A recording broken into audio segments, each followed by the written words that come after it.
Leadership begins with self-regulation, not strategy, not vision, not charisma. Self-regulation. And I know that might not be the answer you were expecting. But stay with me, because what I'm about to share is going to completely reshape how you see your role.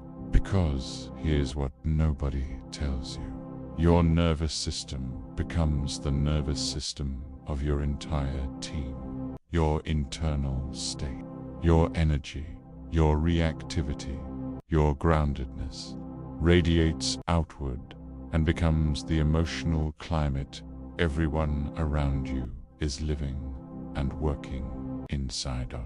That's not a metaphor, that's energetics.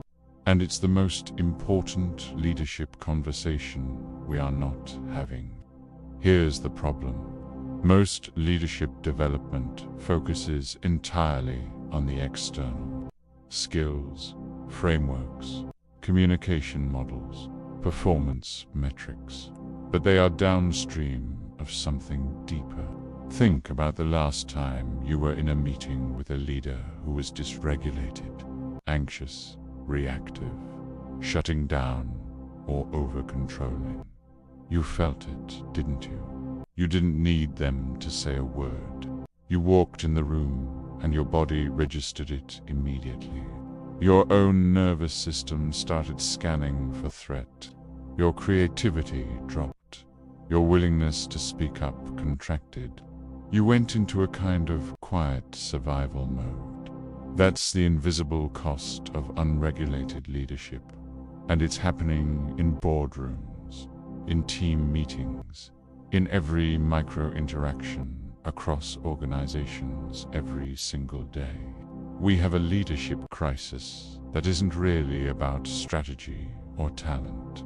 It's an energetic crisis. Dysregulated leadership creates dysregulated teams.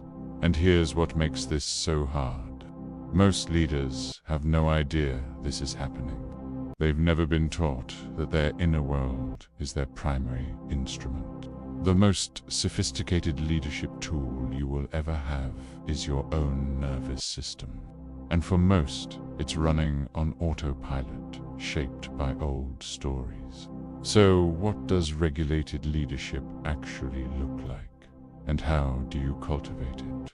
I want to give you 3 foundational practices. The first practice is presence before performance. Before you walk into any significant conversation, pause. Take 3 conscious breaths. Ask yourself, what state am I in right now? Am I regulated, or am I carrying yesterday's tension into this room? You cannot lead from a future that you're anxious about, or a past that you haven't processed. You can only lead from now. The second practice is learning to distinguish your signal from your noise. When something activates you, your response is not neutral. Regulated leaders learn to ask, is my response proportionate to what's actually happening? This is about getting curious about your activation.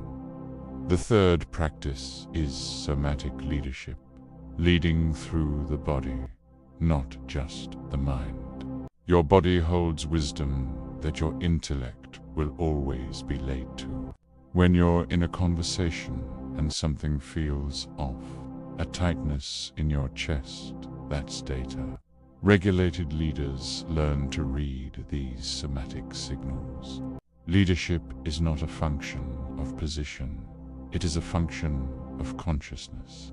The more regulated you are, the more others can expand in your presence.